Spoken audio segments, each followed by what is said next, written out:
بسم الله الرحمن الرحيم والصلاة والسلام على أشرف المرسلين. السلام عليكم على جميع الحضور في هذه الندوة العلمية من ندوات أكاديمية نسيج والتي سوف تكون باللغة الإنجليزية. I would like to welcome all the attendees and for sure the speaker in this webinar. And I would like to confirm that we will be happy to receive the question at the end of the webinar so that we will have enough time to receive the knowledge from our speaker and talk about the whole aspect of our topic tonight. The title of this webinar is Augmented Reality and Virtual Reality in the Library, Opportunities for Learning. And this took me more than 25 years ago when I wrote an article about the virtual reality as a newcomer for the library science field. At this time, I thought that it's a new technology, a promising technology, and at the same time, it was odd for many researchers. But here and now, we can see that we are talking about it as a part of the daily life. In this webinar, we will discover ways of augmented reality and virtual reality are currently being used. Also, we will differentiate between these two technologies and see the many ways to apply it in library science and in specific way in learning community and learning environment. Also, our guest will focus on different experiments and also case studies that already use these technologies. With you, we will have Dr. Lauren Hayes. She's Assistant Professor of Education Technology at University of Central Missouri, United States of America. Currently, she's teaching professional development courses on augmented reality and virtual reality. Previously, she was an instructional and research librarian at a private liberal arts university. She's an academic and also very successful researcher in the field. So I will give the floor for her and ask her to feel free to touch different aspects of these two technology, virtual reality and augmented reality. So please, Lauren, the floor is yours, and we all love to hear you. Go ahead, Lauren. Thank you. Thank you for that introduction, and thank you for everyone who is here this evening. For me, it's morning. So just no matter where you are, just thank you for being here today. Let's go to the next slide here. So I have been working with augmented and virtual reality for a few years in various capacities now, and just continued to be amazed by the different possibilities that are available. And I hope that you also are amazed and encouraged to use some of these technologies after this presentation. One thing that I should say before we really jump into the content is I have always approached my work in libraries as libraries are a place for learning. And so when I talk about different ways to incorporate augmented and virtual reality into libraries, some of those examples might come from different learning environments, but I think that libraries are places that support secondary schools, primary schools. They support higher education learning environments, and then also just learning in the broad community where we all live. And so even though the examples might not be specific to libraries, please know that I'm thinking about their context in libraries when we talk about them. So our goals for this session are to discover ways augmented reality and virtual reality are currently being used, to consider the possibilities and limitations of augmented reality and virtual reality, and to identify ways to use augmented and virtual reality in your libraries and learning settings. So let's kind of briefly talk about the history of AR and VR. We often think that it's a very new technology, and it is in the way we currently think about it, but the foundations of AR and VR were really set in like 1838 when the stereoscope was created. And this is a device where you view an object that with like two separate images, but the device kind of pushes it together or combines it to appear as a 3D image.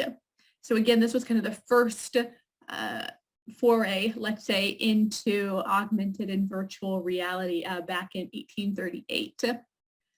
From there, the growth of augmented and virtual reality was slow with kind of incremental improvements on the stereoscope. And then with the invention of the kinetoscope here. And according to the Encyclopedia Britannica, this is a quote, "The kinetoscope is an early motion picture exhibition device. It was designed for films to be viewed by one individual at a time through kind of that viewer that you see the individual looking through at the top of the device. And in it, a film strip was passed rapidly between a lens and an electric light bulb, where the viewer peered through the viewing device. And then there was a spinning wheel with a narrow slit that acted as a shutter, permitting a momentary view of each of the 46 frames passing through every second. And so it kind of resulted in a lifelike representation of people and objects. So that was kind of the next move into the technology of virtual and augmented reality. So in the late 20th century, more rapid growth with this technology occurred with the invention of the telesphere mask, which is much more similar to kind of a VR headset that we have today. And then, of course, in the last 20 years or so, there have been a lot of big leaps in this. There is a full history of AR and VR technology at historydegree.net. There's a few links that I have in this presentation that I'm just going to jump out to so you can see them.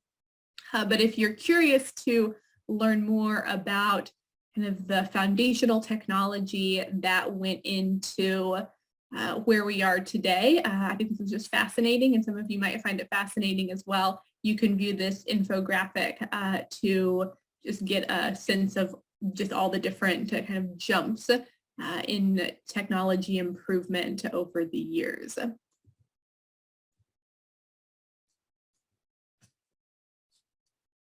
But now let's move into discussing more about modern uses of virtual reality. So we'll start there and then move to augmented reality. So you're likely very familiar with the concept of virtual reality, but just to make sure we're all on the same page, virtual reality is an immersive experience where somebody is typically, there's some exceptions to this and I'll talk about those, but typically where you wear a headset and you're just kind of immersed in a different world. And we're seeing a lot of use of VR in commercial space with people who like to, play games in virtual reality. I know for me, my very first experience with VR was at a conference quite a few years ago now, but a company had created a headset where you would be able to fly over the rainforest, but it was to encourage you to get more exercise. And so you were on an elliptical machine, and the faster you moved on the elliptical machine, the higher and faster you could fly. And if you weren't moving at all, or moving too slowly, you would not be able to see anything. And so it was the idea to encourage people to get more exercise.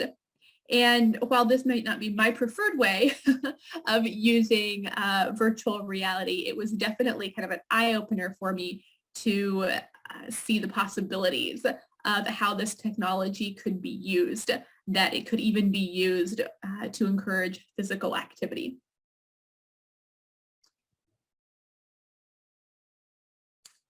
So in many ways, the probably primary way that we think about using virtual reality in education is through this idea of virtual field trips, where you can visit many different places that maybe your students or you don't have the ability to without virtual reality technology.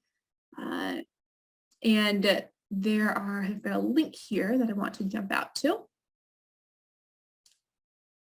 So one of the kind of original players in this idea of virtual field trips was Google, and they had come up with a product called Google Expeditions that was kind of a classroom set that allowed primarily K-12 teachers, but could be used throughout the education spectrum for different field trips and taking places. Google has actually, some of you might have read this, kind of sunsetted that program and moved the content to this new website, Google Arts and Culture.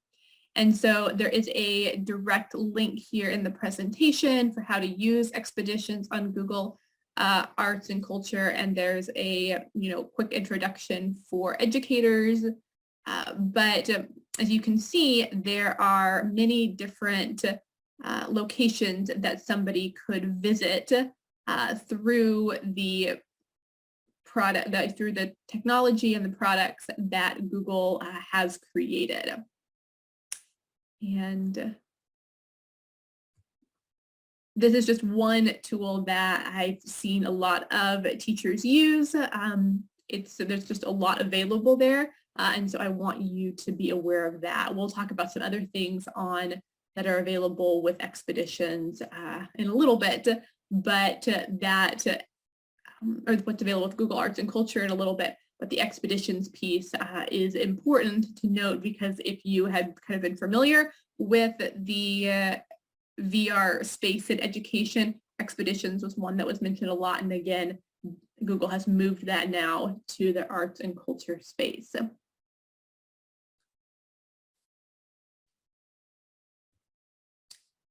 So there are other things to think about in terms of virtual reality. So we often think that it can be visiting, different places around the world, but you could also potentially, visit different places in the world in different periods of time. So you could experience what it would be like to walk around your city, 300, 400, 1,000 years ago. And so I think that is also a really kind of fascinating piece and can help students experience history in ways that, more kind of realistic, immersive ways than they get from either reading it in a textbook or even watching something on, the television or their computer, because it doesn't have that immersive piece where they're both hearing what life might have been like at that time period, but also kind of experiencing, okay, this is what it would have looked like around me. There's the road, there's, the buildings, here there are the people. This is what people would have been wearing at that time period. And so it's really kind of fascinating to me to think about how we can create these experiences that can be more realistic for our students to help them understand historical time periods. Something else to think about, as I mentioned Google Expeditions, but there's also a product called Nearpod. There's a link here to it, so let me jump out to that.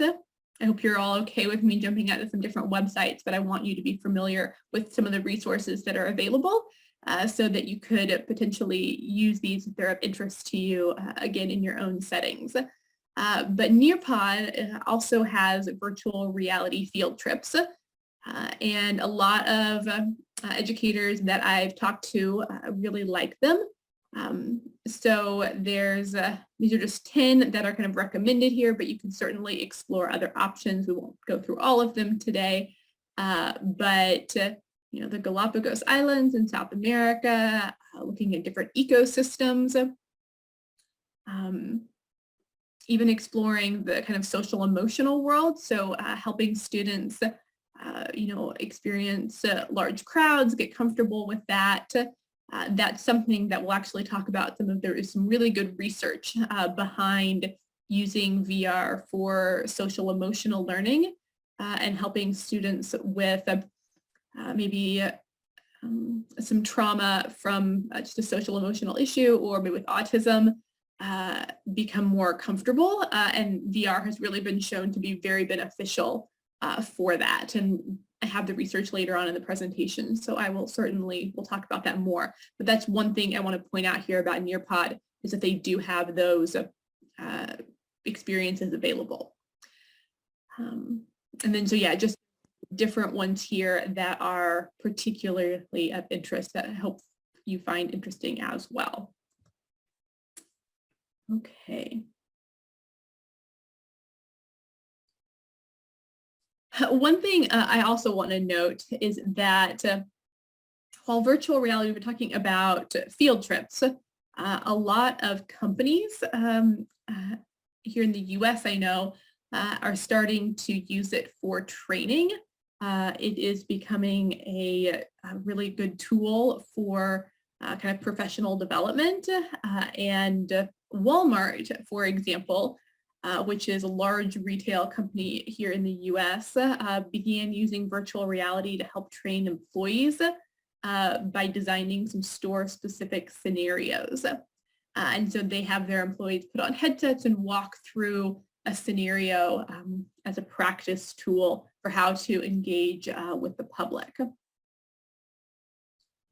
Another way that virtual reality has been being used in kind of those corporate settings, an investment firm, Fidelity, has been using VR to actually provide empathy training for their call center employees.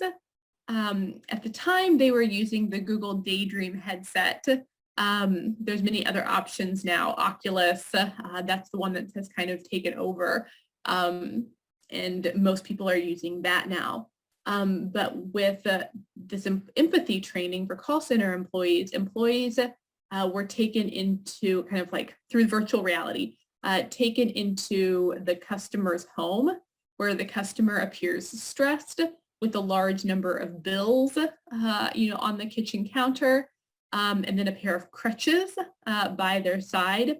And throughout the training, the Fidelity employee is transported virtually between the call center and the customer's living room to view the environment, facial expressions, and to get that personal perspective. And so you can see how helping a person see what somebody else might be going through can help develop that empathy that's needed in a call center setting. So according to the American Library Association, virtual reality, and this is a quote, is found in several sectors. In healthcare, it's being used to treat those who have experienced trauma, as well as medical conditions like phobias and phantom limb syndrome. And it's also being used to train healthcare providers for different surgeries to get practice engaging in those environments.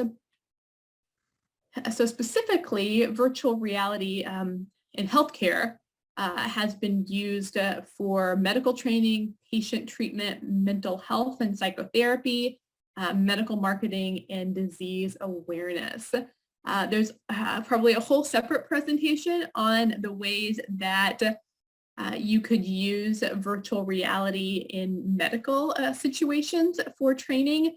Again, that's a little outside the scope of this, but if you work at a institution that does a lot of support for medical students, health sciences, I definitely encourage you to become familiar with what's available for virtual reality and medical training, because we are seeing a lot of shift to training in VR because, again, it provides kind of a little bit of a safe way of doing that. In the past, we've seen a lot of medical training done with standardized patients. And so there are individuals who come and play a role and interact with a physician in that way. Obviously they're not practicing surgeries on their standardized patients, but just interacting, kind of like getting that bedside manner. And now we're seeing a lot more of that done virtually instead. But again, I mentioned that you could use virtual reality to simulate, a surgery and be able to get that practice, what it would look like to, open somebody up and make sure that what you be able to identify everything and know where you need to make the incision. So I mentioned earlier that that VR experiences were primarily, with a very immersive experience with a headset, but that there was an exception. And the exception to that is with a 360 video. And this is still a way of creating a VR experience, but in maybe a different way than we have thought about before. So many of you might have seen a 360 video on YouTube. There's plenty out there, or another video hosting platform. Just briefly, I'll kind of talk, I'll turn the volume down, because we don't need the volume for this. But the idea is that, using these arrows at the top left, you can pivot around a space and see what is going on. So it looks like they are in an elevator, but again, you could just pivot around and see that experience. I've actually been using a 360 camera to create some VR 360 videos of my classroom, or of classroom experiences. The reason for that is because if I post them online for students who either cannot be there in person or it gives them more of kind of an embodied experience in the room, because they can pivot that video around, see another student ask a question, and hear it when they might not be able to if it was just a recording that was facing the room. But a 360 camera picks up the audio from 360 as well. This can be a really nice tool, and it can be used in VR in a couple ways. So you could just create this 360 video, post it to YouTube or, again, a different video hosting platform, and watch it in this manner. But if you have a virtual reality headset, such as Oculus, that has that connection to the internet, you could also watch this 360 video in a virtual reality headset and kind of experience it more in an immersive environment. You're not going to be able to interact with the video in the same way that you're going to be able to interact with curated content that's specific for a VR experience, but it's still more of an immersive experience as a 360 video than it would be just as kind of a 2D video on the screen. And so that's something that I think has, particularly can be useful, especially in this time where I know in the States, at least, we are going a lot more back to working virtually again because of the pandemic, and maybe many of you are experiencing those things as well. I want to give a few tips for using 360 videos if this is something that interests you, because I think there's a lot of potential there.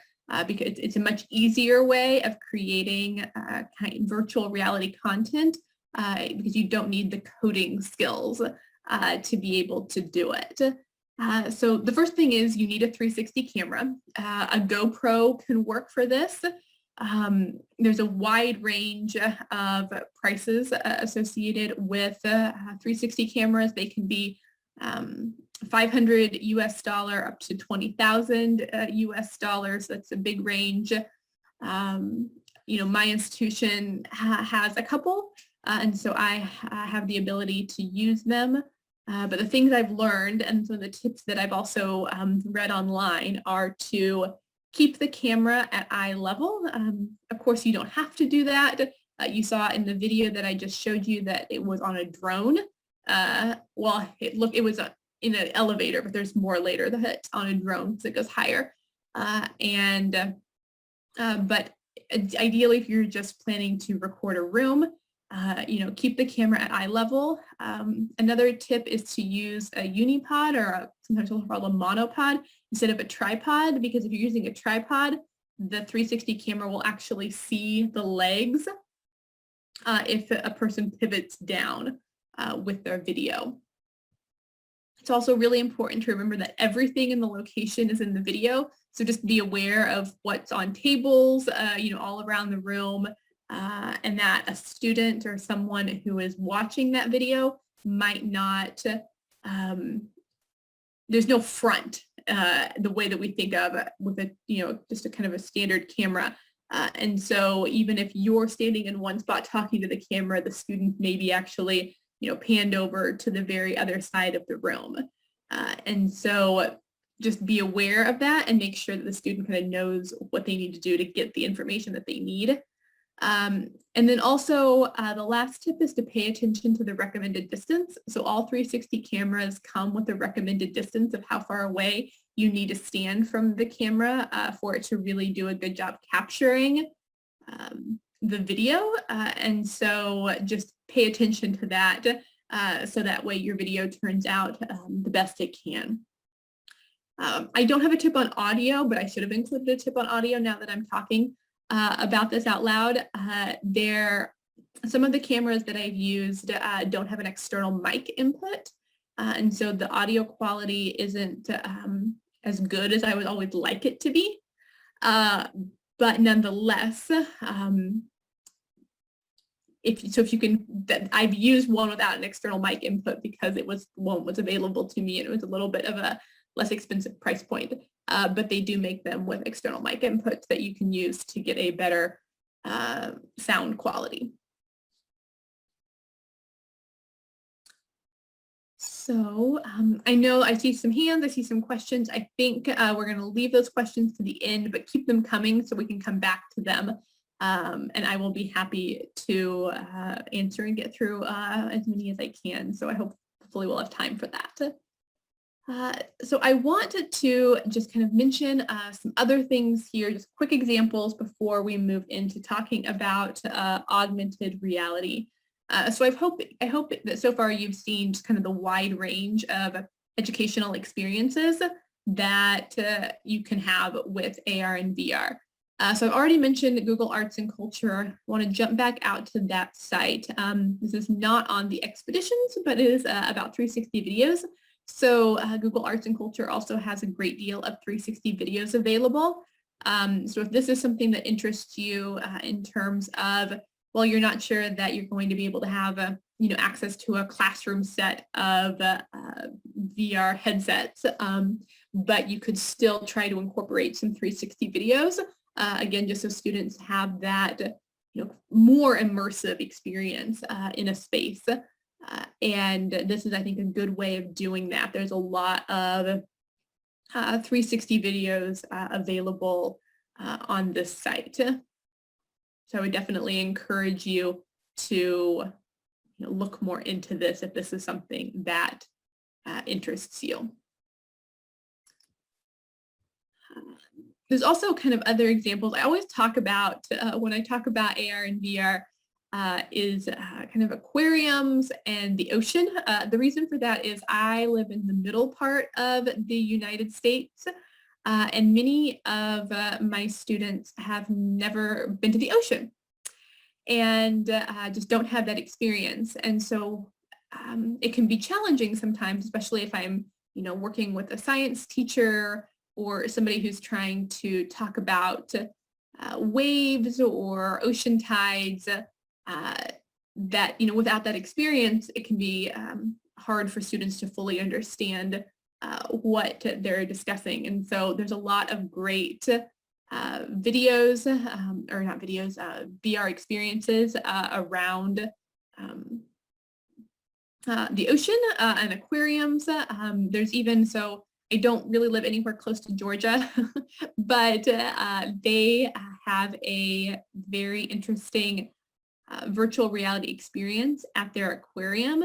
And again, turn the volume down here, but you can kind of see how the idea with this is that individuals at this aquarium wear headsets and then get to experience what it's like to kind of go on a deep sea dive.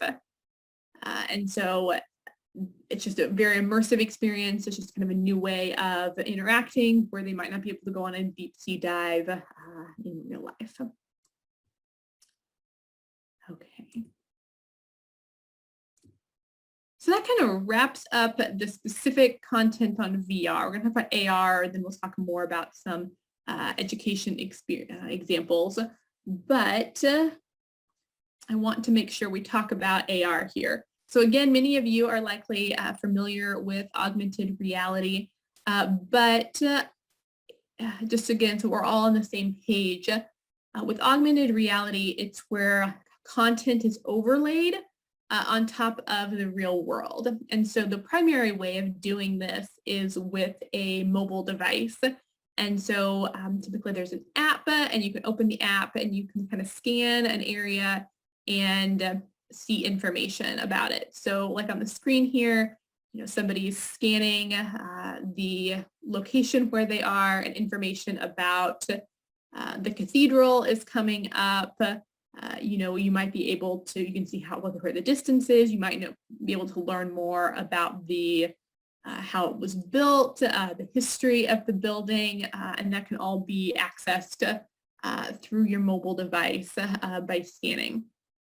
Personally, I've always been fascinated by augmented reality and architecture, just because I enjoy architecture, and that's just kind of a little bit of a hobby. And so I find being able to see and learn about spaces through augmented reality in this way is very fascinating. So another learning example of augmented reality is with constellations and being able to look up at the night sky and hold your mobile device up, and the device will tell you through an app. The app that primarily gets used, or the best app I found for this, is Skyview, Skyview, not Starview, Skyview. And it's available on iOS devices. But you can, again, download that, hold it up, and just have it identify the different constellations for you. And that can be a really kind of fun activity. But just like with AR, or just like with VR, augmented reality is also being used in corporate educational settings. So there was an article in Training Industry a while back that described how augmented reality was being used by an agricultural equipment manufacturer here in the US called AGCO. And this is a quote: "So as part of their on-the-job training program, virtual elements are layered through the wearable headsets that enable workers to scan a serial number and see the operating manual, a photo, or even a video on that particular piece of equipment. And so this allows new hires to look at critical information through their wearable device while training with new equipment.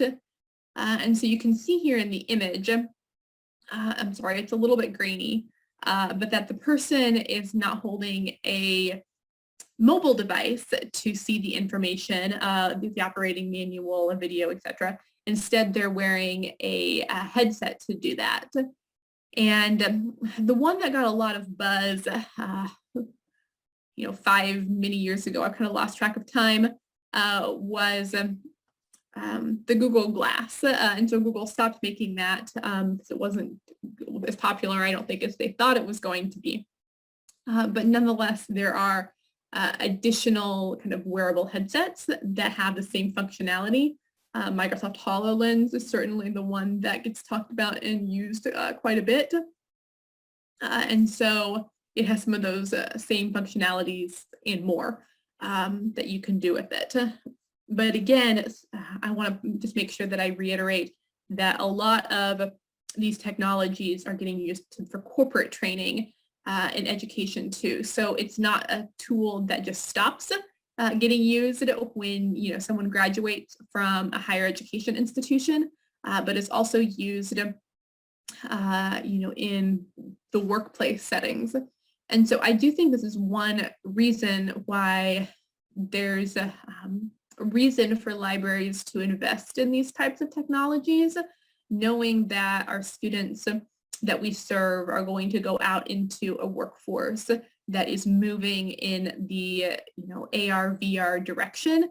And the more experiences our students can have with these technologies in their formal educational settings, the more ready they're going to be to interact in their on-the-job educational settings.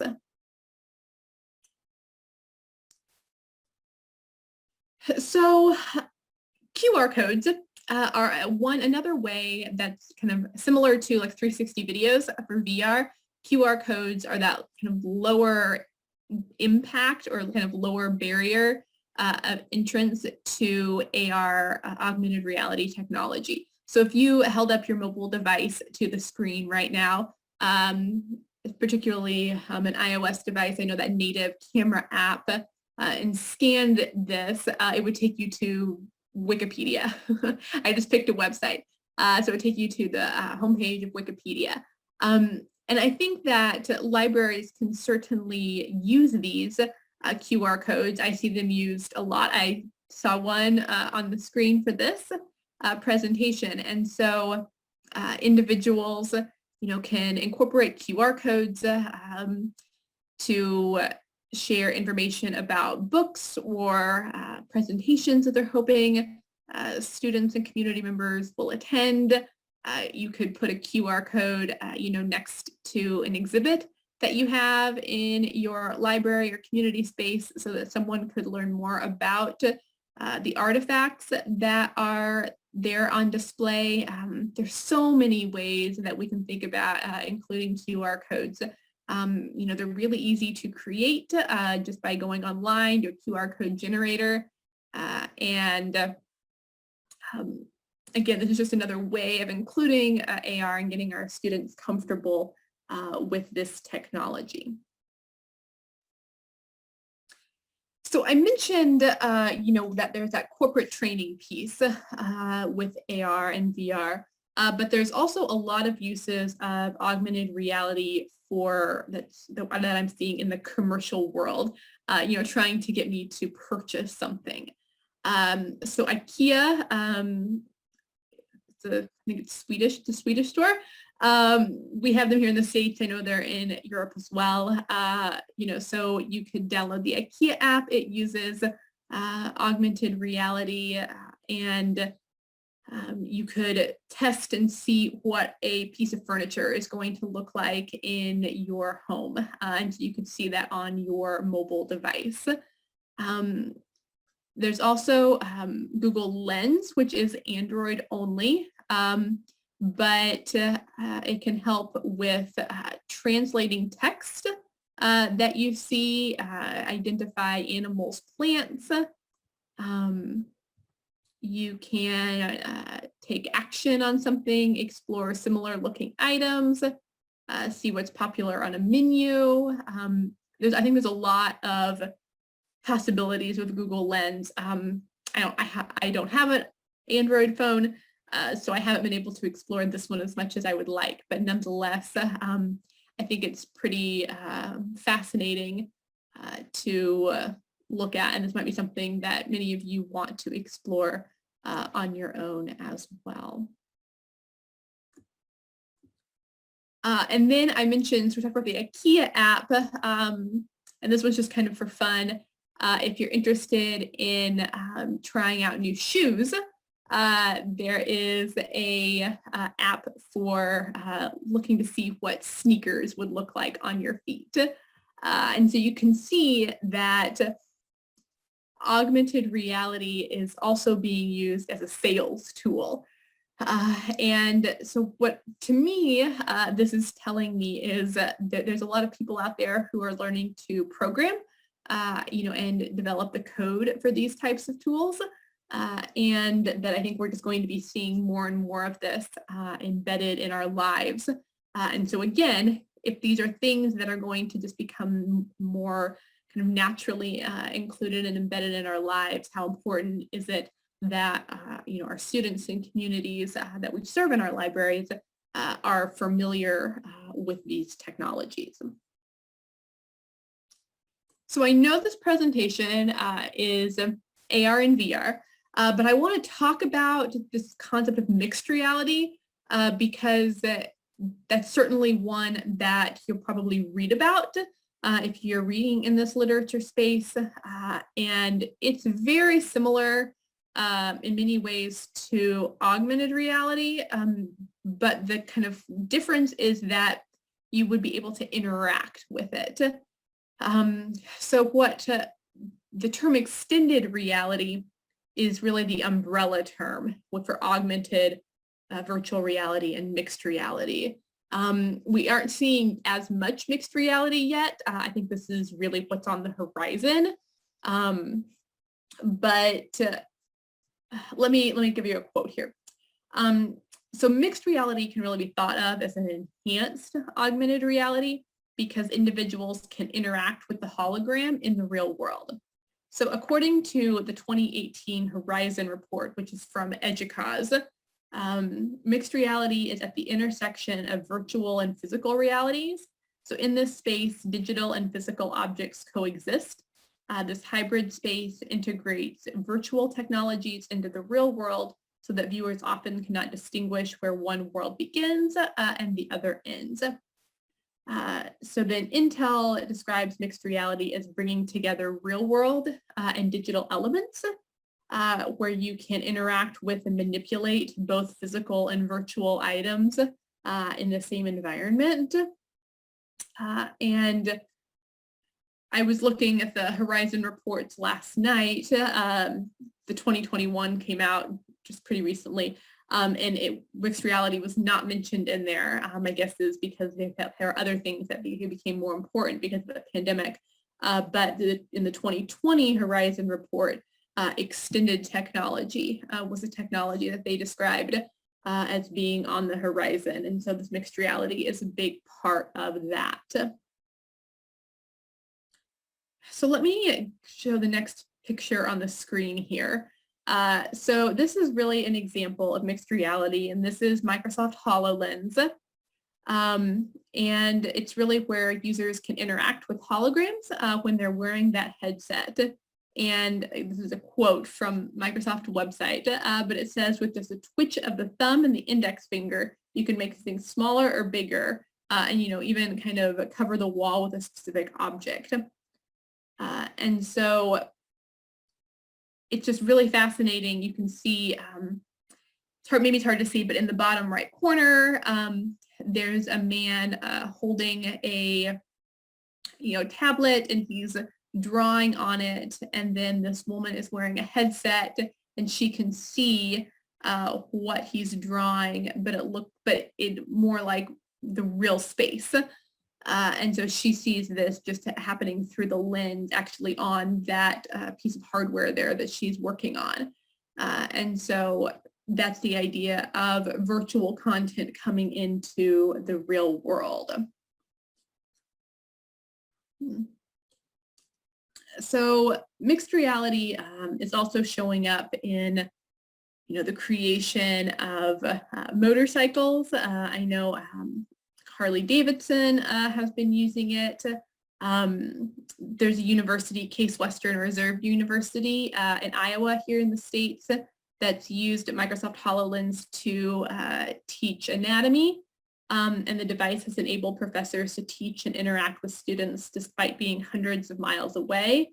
There are some really great videos about what Case Western Reserve University has done with HoloLens.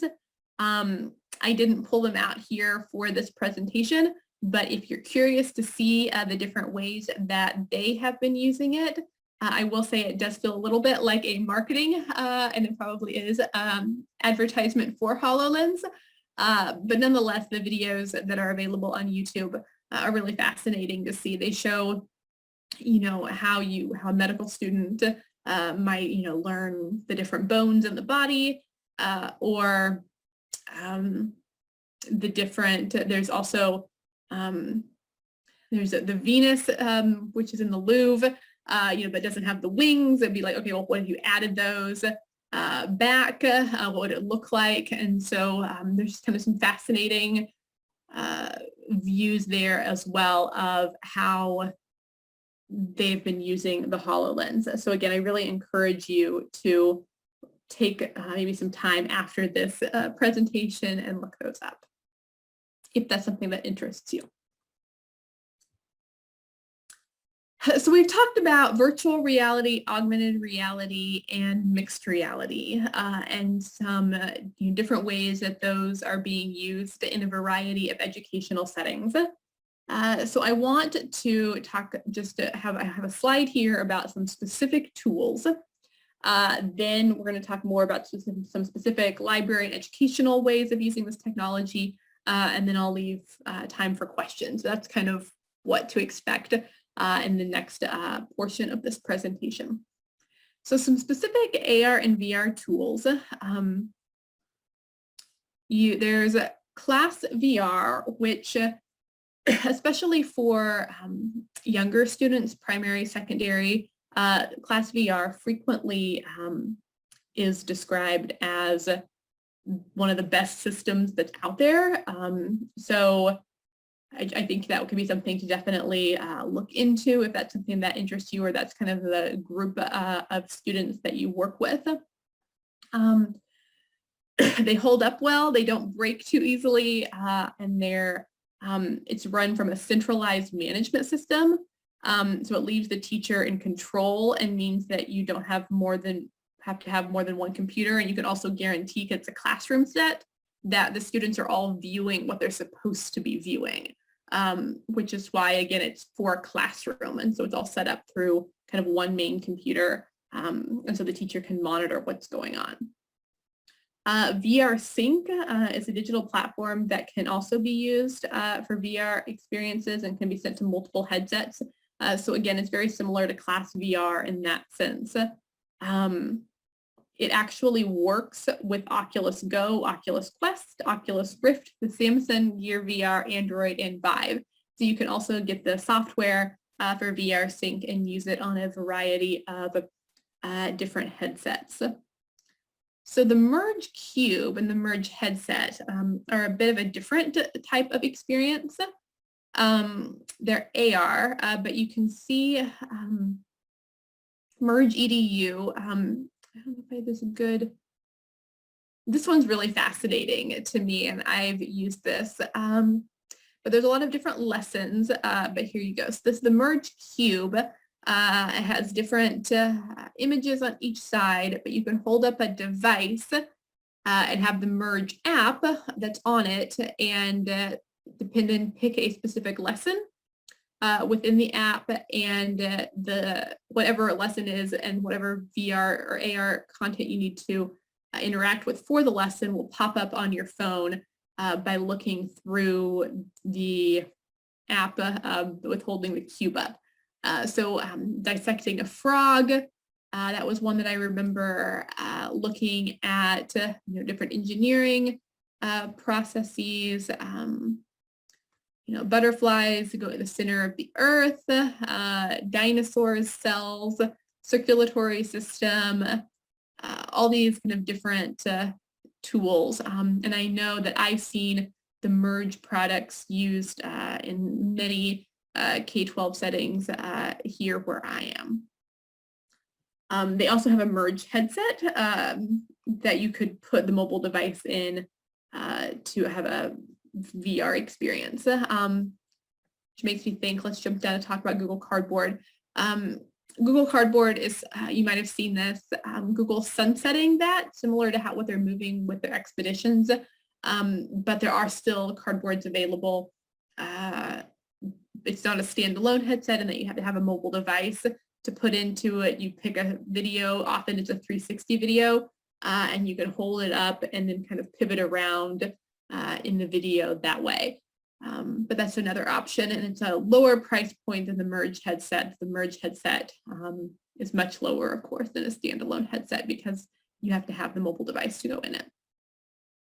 And then the Windows Mixed Reality is an augmented reality platform that works well with Windows 10 and a selection of headsets as well.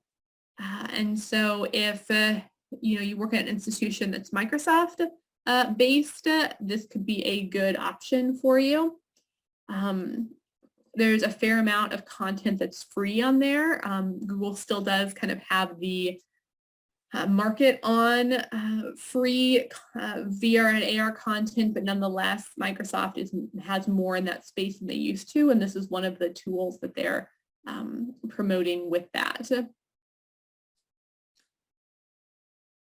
then, oh, no, not that one. Oh, okay, so then those are primarily K-12 that I was just mentioning, though of course you could use them at a higher ed post-secondary setting if you were working with a student population that would be interested in that. I know one way in particular that I've seen these used at a higher ed setting is in teacher education programs. So, a pre-service teacher program will get some of these tools so that their pre-service teachers are ready to go in the classroom and use them with their future students. But there's quite a list here of the enterprise and higher education. The only one that I'm going to spend much time talking about is Hololens, just because I talked about that with mixed reality. And I just want to show you just kind of, again, maybe to get a better sense of so you wear the glasses and you can see how you're seeing what they're seeing through the HoloLens glasses, that they're able to see kind of a virtual experience and interact with it. I've had the chance to use HoloLens, and there's definitely a bit of a learning curve with using them. I wish it just, you put them on and it was just natural. You could interact with everything really easily. I feel like it did take some practice for me to be able to manipulate it well. Because sometimes the distance from where my hand was and where the computer thought my hand should be was not always calibrated correctly, but you can do some calibration with the device to make that a little bit more seamless. So those are just some specific tools that you might be interested in exploring for your libraries and educational settings.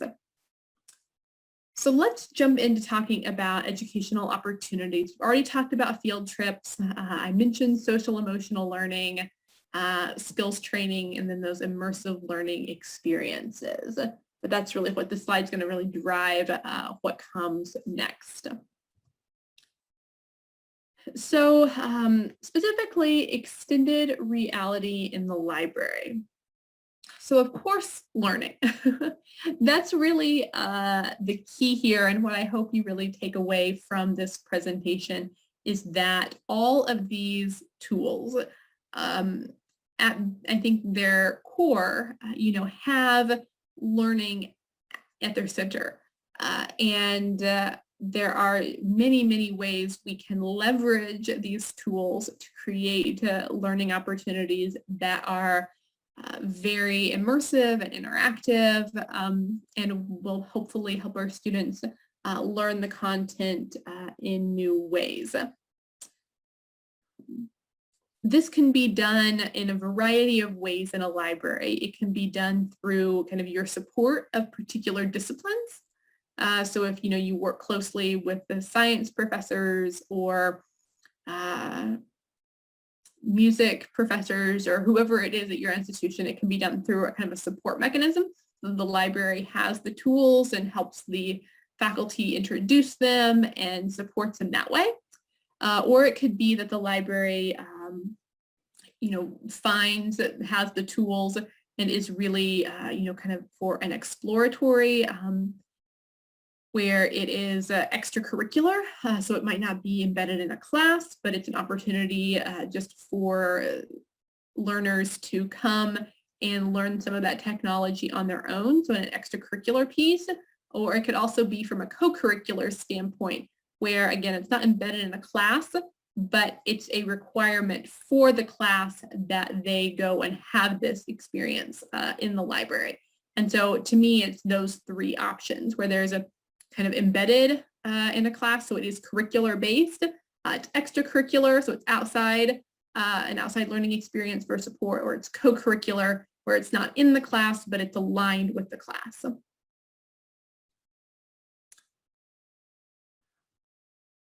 Also, I think that extended reality can be used for communication in the library, and let me explain this a little bit more.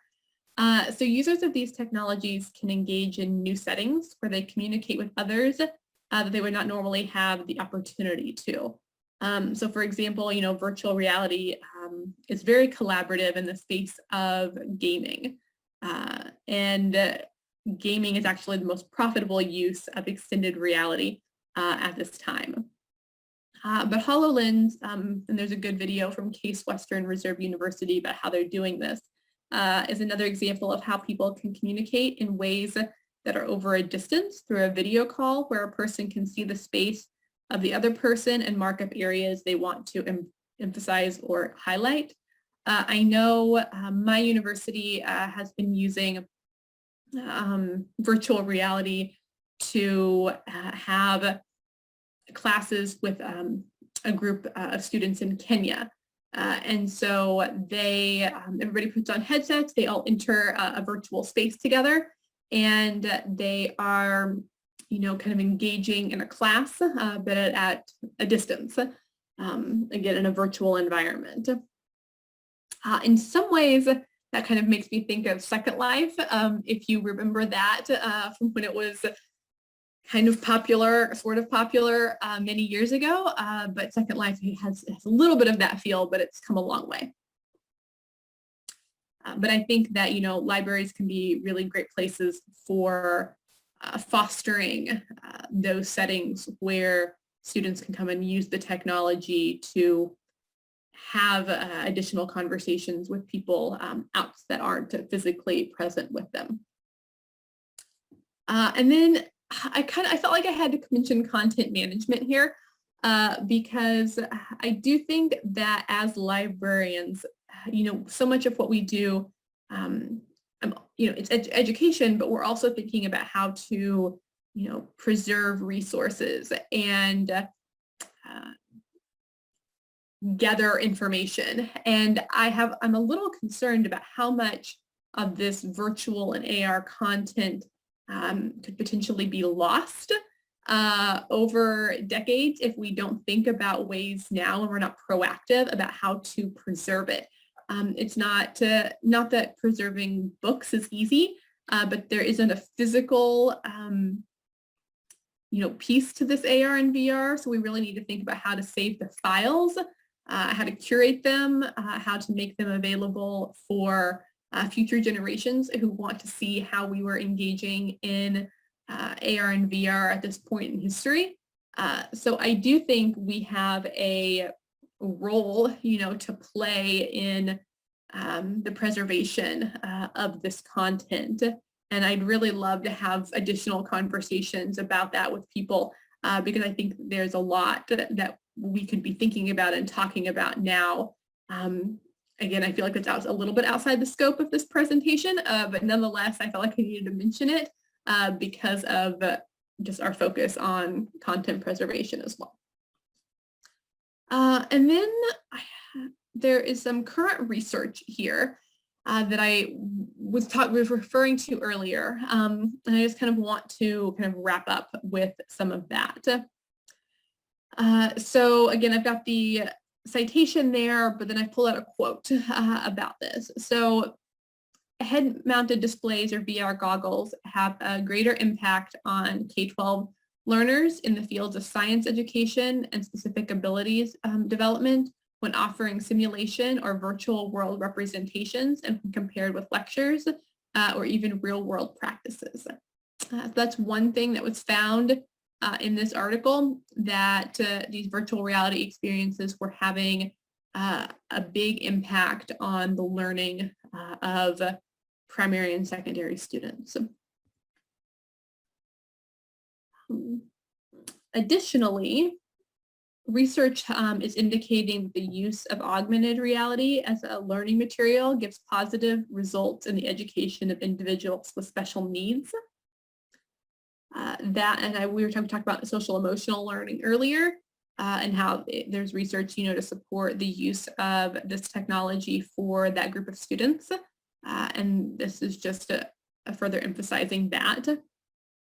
And then literature revealed common themes in the use of AR, VR, and mixed reality that include collaboration, communication, critical thinking, attitude, engagement, learning, motivation, performance or achievement, and technology.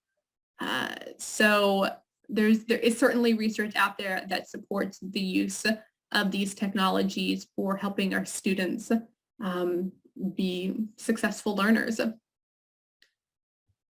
And here are a few references for you. My timing is working out well because I wanted to leave plenty of time for questions, and I see that I think quite a few have come in. So I'd like to open it up now.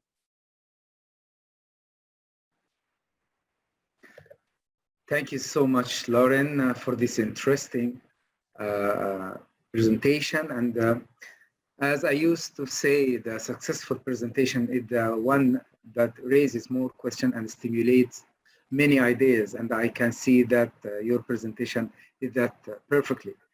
Thank you so much, Lauren. And I will open the gate for receiving questions by asking from your experience. Lauren, do you think that students like more to be in a virtual environment as the learning context comparing with the real environment?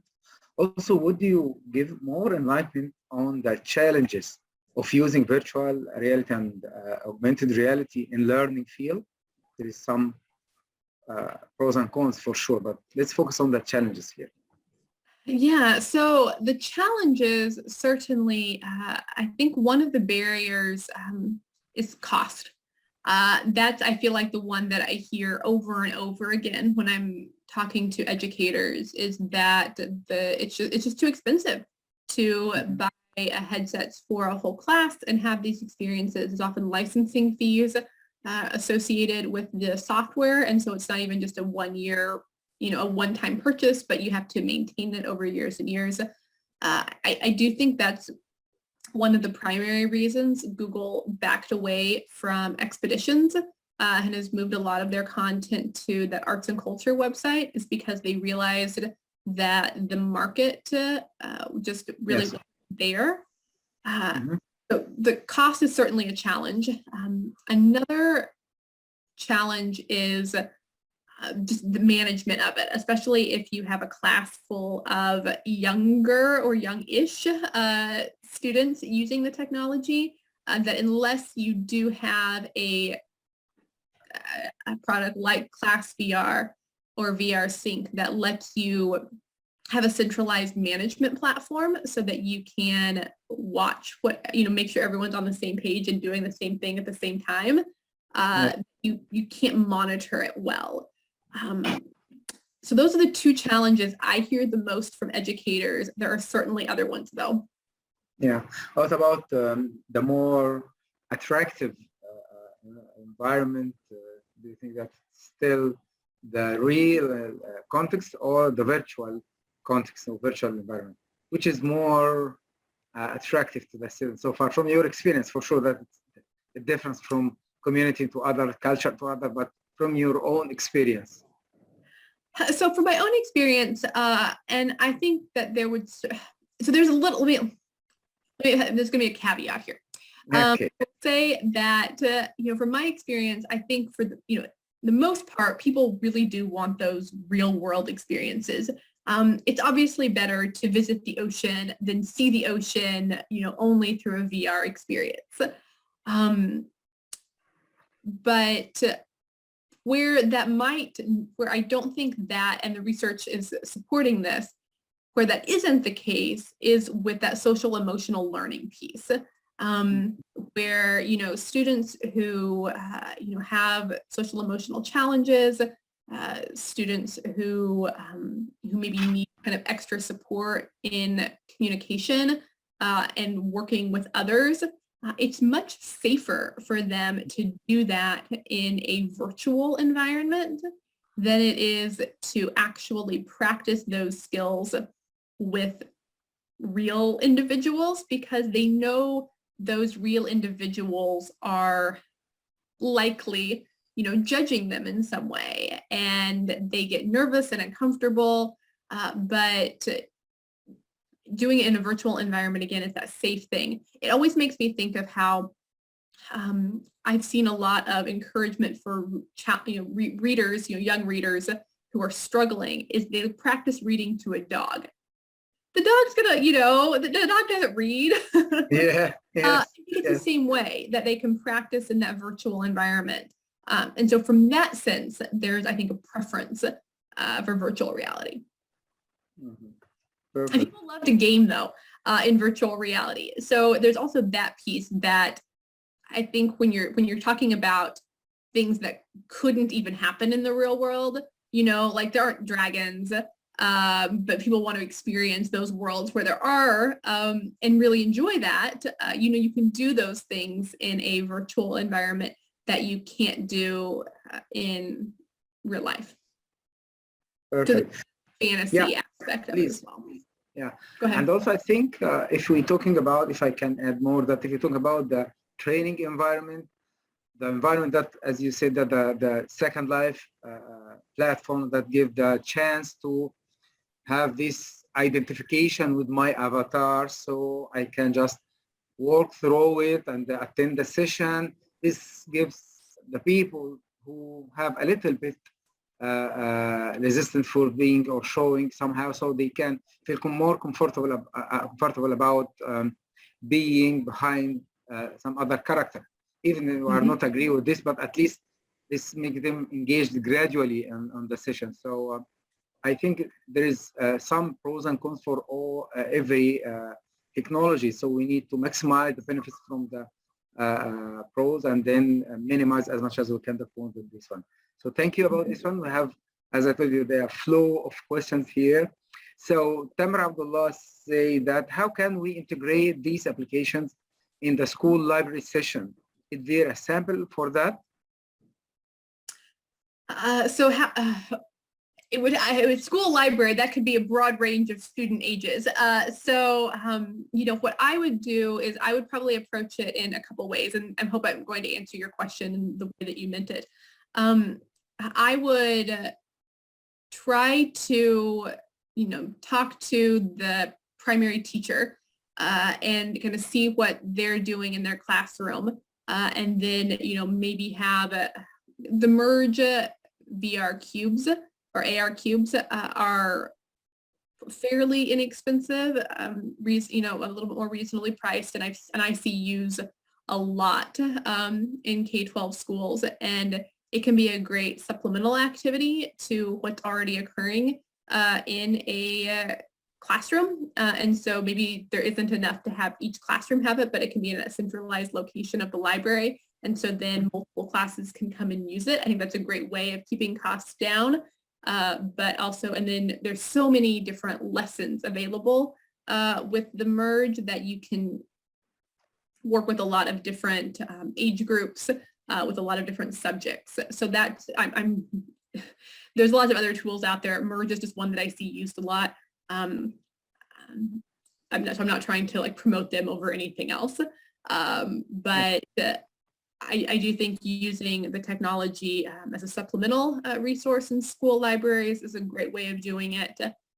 Or if there's ways to, you know, a lot of schools have robotics clubs, which is more of an extracurricular piece. You could certainly have kind of an AR VR club where students got to, you know, play around with the technology and experience it too, and help them learn about it and learn how to use it. So that could be another way of bringing it into the school library. Perfect, perfect. Thank you, Lauren. And we appreciate that we have many key figures in the library and library science in the GC and a lot of world, like Dr. Saif Al-Jabri, and also there's many other professors attended this one. So let's give a little appreciation for you, Lauren, to mobilize these names to attend. That's also another indicator for the success that we are achieved here. We have another question related to what we just raised now from Ahmed Abdul Karim. He said that, how can we benefit from virtual reality in teaching? I would like to elaborate more in this one about focusing about the teaching as a system, there is a mechanism in this one, not just only in library science, but in general. So would you just give more enlightenment on this one, virtual reality in specific, just in teaching? Yes, absolutely. So I think when we're thinking about virtual reality, we want to think about what it can do. And maybe that sounds obvious, but let me explain here. So what it can do really well is it can help us, you know, experience something in a different way. It can help us visit a new location, and it can help us interact with people in kind of new ways. So you could potentially have, you know, set up kind of scenarios. You know, you could use it in scenarios in your classes where you're having people interact in a different environment maybe than they're used to interacting in. You could use it for specific content focused. And again, that's kind of what a lot of what I touched on was just kind of the different ways that you can use it in content. But there's the pedagogy piece, there's the content piece. And those are the two primary ways I imagine using it in teaching, one of those. But I would love to hear if somebody else has some other ideas that I'm not thinking of at the moment. Yeah, this is good. I think it's a very wide area just to add different. I think that the same question from Hala Abdullah, and he was talking about the learning process and teaching process and how to use this one. But he has another question related to where can we get the 360 application or this Toronto video that you presented, Lauren? So the video that I had for the 360, you can go to YouTube. It's the Toronto Public Library, and I think if you just do a Google search for 360 video Toronto Public Library, you'll be able to find it. There's multiple 360 videos though that are available from libraries all over the world. So Library of Congress here in the States has a 360 video of their space. I believe the Bodleian Library at Oxford also has a 360 video of their location. So there's quite a few. I know there's also one of a 360 video of elephants that I frequently show as an example as well, but didn't make it into this presentation. Yeah, as I said, that we are here just to stimulate ideas, to raise more questions, not just answering some of them. There is another question related to the usage of AR and VR in exams. I think it's an interesting point. Don't you see that? In exams? Good one. So that's a really interesting question, and I'm not sure that I can fully answer it because I'd have to hear more about how you're thinking about incorporating AR. But I could certainly see how we could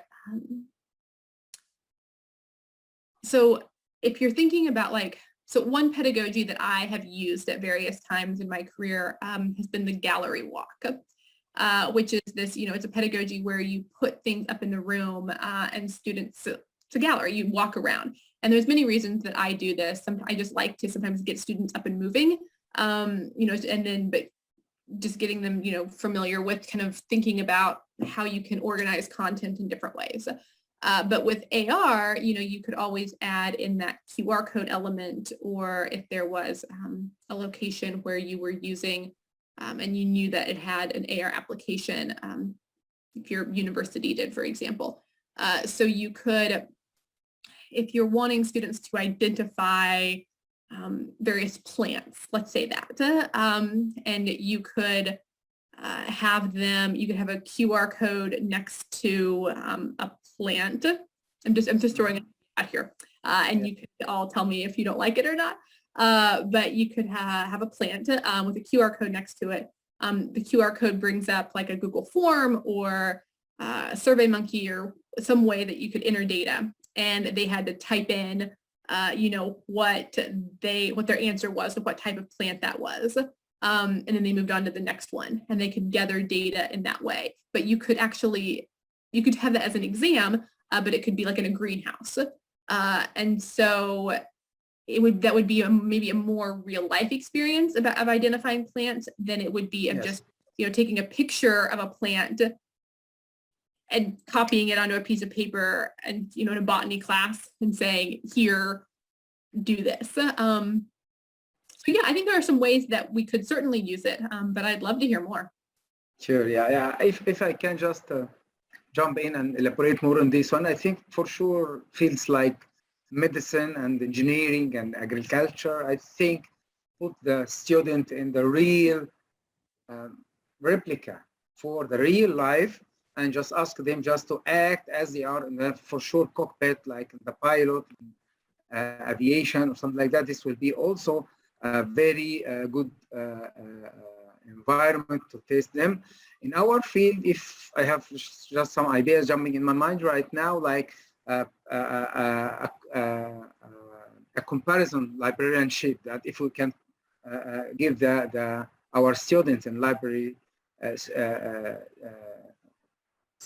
field, we can just put them just to compare between two buildings for two different libraries and just put what is the feature for this library comparing with the other one, so he can just moving around, just flying to the second floor, seeing the technical service or the front desk, so he can just at the end after this tour in the virtual building for these two libraries, he can just make a report and say that this is the benefit of this the library or the example A comparing with the example B.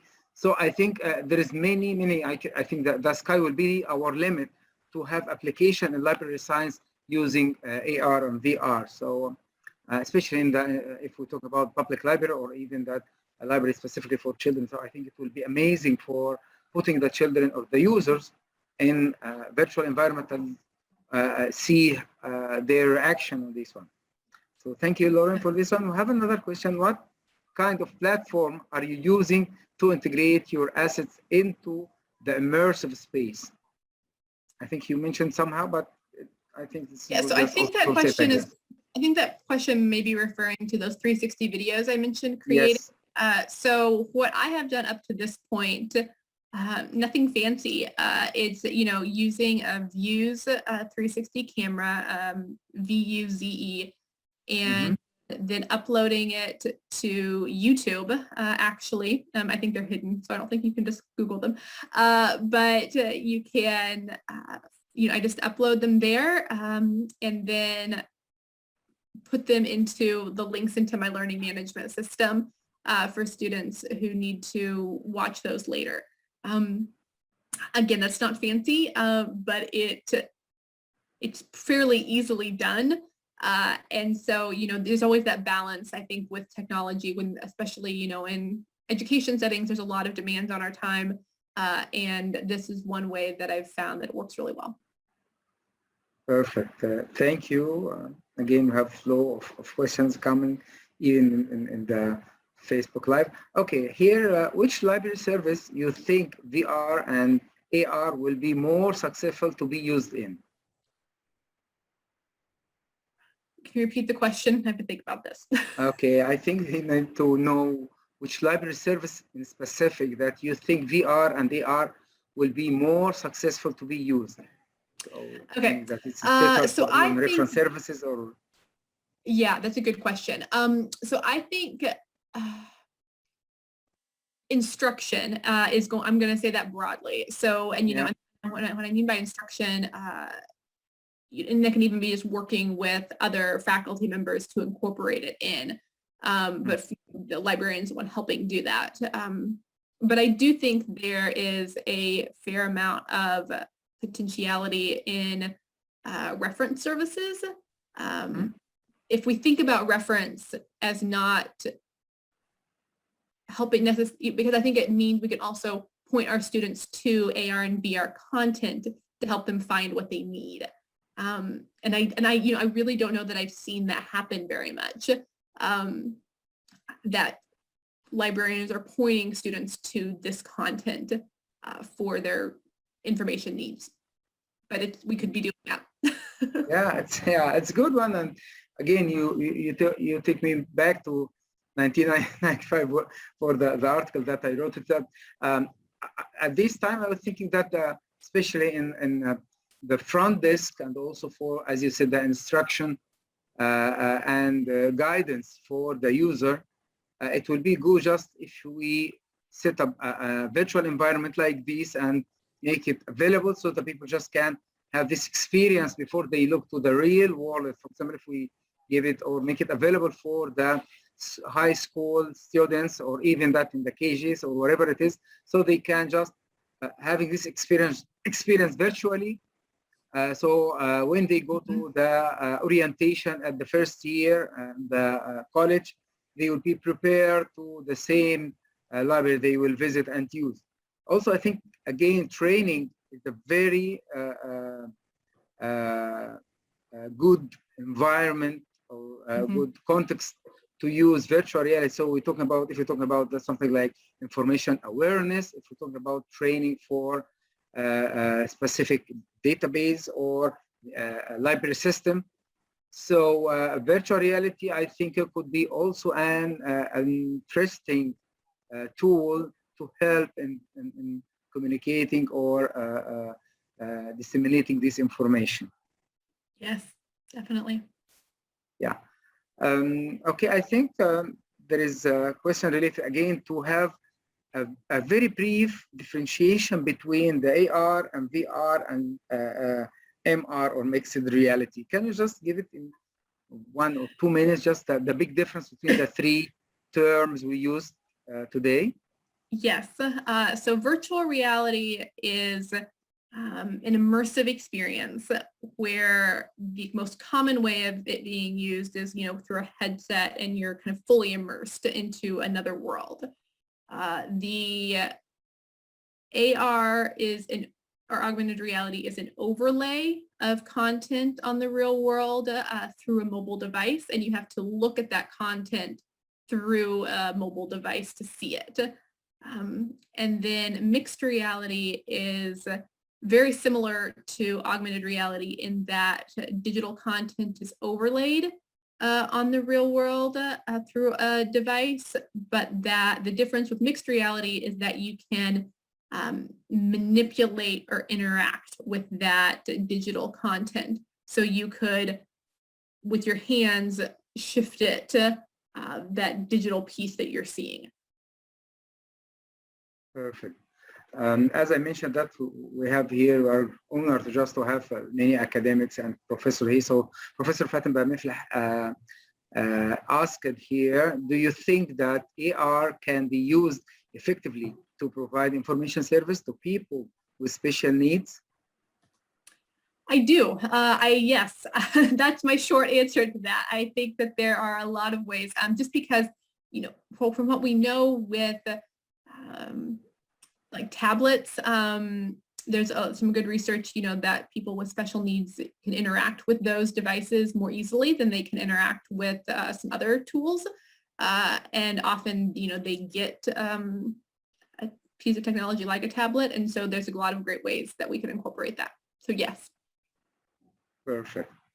We have another question about the program that could apply working with virtual reality on mobile, or AR for sure. Do you have specific names or recommendation on that? For AR technology, I'm sorry, for yeah, if using virtual reality or AR through mobile. So is there a specific mobile application that our attendees or anyone just need to download it so he can use this so a lot of the AR content is very app specific, and many apps do work across platforms. There are some that are specific to like an iOS or Android device. What I might recommend is, if you just want to find one to start with, is that Skyview app, which is the Constellations. So you could just download that, it's free, and then take it outside at night and hold it up to the sky and see the different constellations. I think that's the one I'd start with. It's pretty easy to use. Good, yeah. Perfect. I think here this is a question about just the decision between using VR or AR. So do you think that what is the factor can rely on when the instructor or the academics think about using this technology? What is the factor just he can rely on? I will select or choose VR, not the AR on the learning environment. I need to set it up. I think the main factor is what are your learning outcomes? What do you want your students to be able to do when they leave your class? That's the main factor to me. Of course, there are other factors that play into it. Some very practical ones. What technology do you have access to? If money is no object, then that's one thing. But, that's not practical, I don't think, for any of us. So, that's certainly a piece that honestly comes up a lot in my conversations. Like, I'd love to use this, but maybe I can buy one and not five. But ultimately, learning outcomes is really what matters. And then, because if your goal is for students to experience a simulation, that is more likely to be a VR experience. And if your goal is to have students be able to learn the history of the town they live in, that could be a potentially better AR experience, because you could use QR codes and put them around town. So there are, there's a variety of ways, and you just need to think about your learning goals. Okay, perfect. Because we almost run out of time, and I always say that if we just stick to our time, there is a possibility just to send us and also our speaker your questions over the email. We'll be happy to answer it. I need to end up with a question related to the Second Life, even that I have also an article about it in Arabic about using this, and also I documented the San Jose University, the School of Library Science there, and their replica in the Second Life. But we'll be happy to have more enlightenment from your side, Lauren, about using Second Life and linking it to virtual reality and augmented reality somehow. Yeah, so that's a good question. So I have found that I think virtual reality has taken tools like Second Life to kind of the next level in a way. Yes. Because, with Second Life, everything was really done through the computer screen. Now with virtual reality, we can still enter those, second worlds, but we can do it in an immersive way where we actually feel like we're physically in that space. So I think those experiences have been enhanced, actually. Yeah. Okay. thank you so much, and we apologize for the attendees that they shower us for many questions, but because actually we have to stick to the time frame, and we'll be happy to receive the question over the emails. We'd really be honored in Naseej Academy to have you, Lauren, and for sure we got your word about having you again in an interesting topic to talk about it.